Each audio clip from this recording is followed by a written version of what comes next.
Hello and welcome to this live broadcast.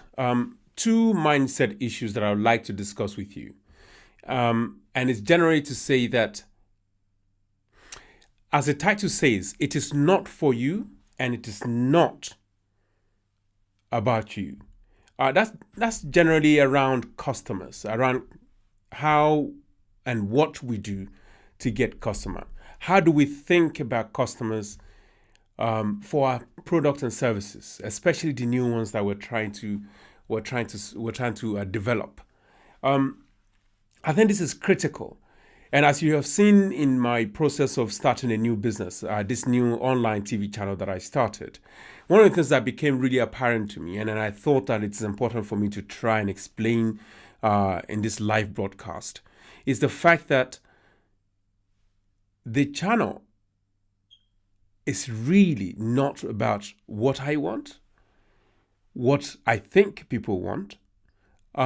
It's really about my potential clients. So it's not about me. It is not about my taste. So if I go into developing a product or service, and I have this in the back of my mind, what it does is basically continuously focus my mind on what is important to the potential customer. Now you may ask, why do I need to? I've been going on about customers and how to think about customers and so on, because this is a lifeblood of a business, isn't it? I mean, I have to be able to sell to you so I can keep developing my product to suit whatever it is that you want.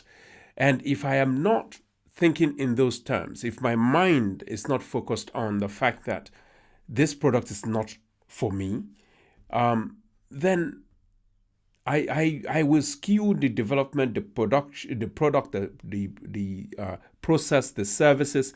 I will skew everything I design and produce within this business. I will skew to satisfy me and not the customer, and that's a recipe for disaster.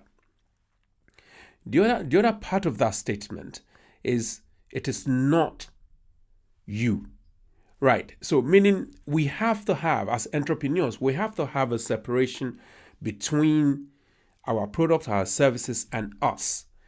Now, if you have a product and this product is designed as best as you can for the customer that you have profiled, there are so many elements that will bring that customer to engage with your product. Now, it doesn't mean that they will engage immediately, and it doesn't mean that there'll be a massive exponential increase because you're bringing something incredibly valuable to the market. There's so many things that can go wrong. The way you communicate, the channel in which you communicate, it might be the aspect of the service that you are providing. There's so many other things that potentially can make that product fail or that business fail. Now, what is important as far as mindset is concerned is to be sure that this is not about you. All of these other elements that we're talking about are skills that can be developed. So if I am not good at marketing, I can develop marketing skills. If I'm not good at copywriting, I can develop that skill. But if I feel this is a reflection of me, my capability, and all of those sort of issues, then what I will not be able to do is actually learn from whatever it is that has happened in the business. So this is what I wanted to get across. Two mindset issue. The first, it is not for you. We need to keep that in mind, because all that we're designing is not for us to buy it ourselves, it's so we can sell it to customers. So we need to be very clear who those customers are and making sure that we continuously get feedback from the customer, and we're redesigning, improving, developing our product, our service to suit that customer.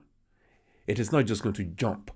All of the successful businesses, especially the ones that has been sustained, that have grown sustainably over years, started at some point, and they keep developing, keep learning from the market, and keep developing, keep focusing on the aspect of the service that's really important for their customer, not massively important to them, but to the customer.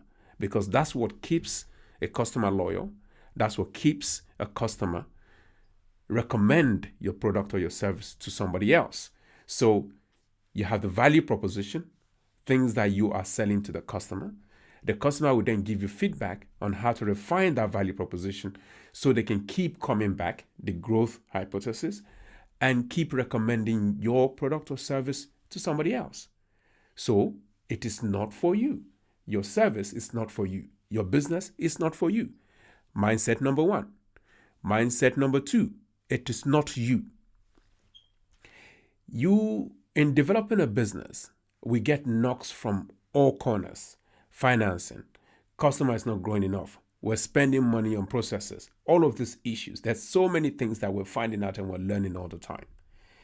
But if you're married to your design, if you're married to the business and you feel that the business is a reflection of your capability, ability, and so on, what will happen is you get knocked back.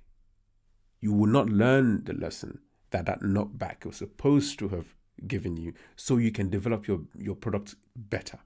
So it is not you. You need to separate yourself from the business. So this is what I thought I'll share with us on this live broadcast. We hope, I hope that you agree with me, or you may actually disagree. It may be that I'm not making the point as succinctly as I should make it, but please write down in the comment below. Let us know. Let us learn from each other. But this is a lesson that's become clear to me recently, and I thought it's important for me to share it. It is not for me, and it is not me.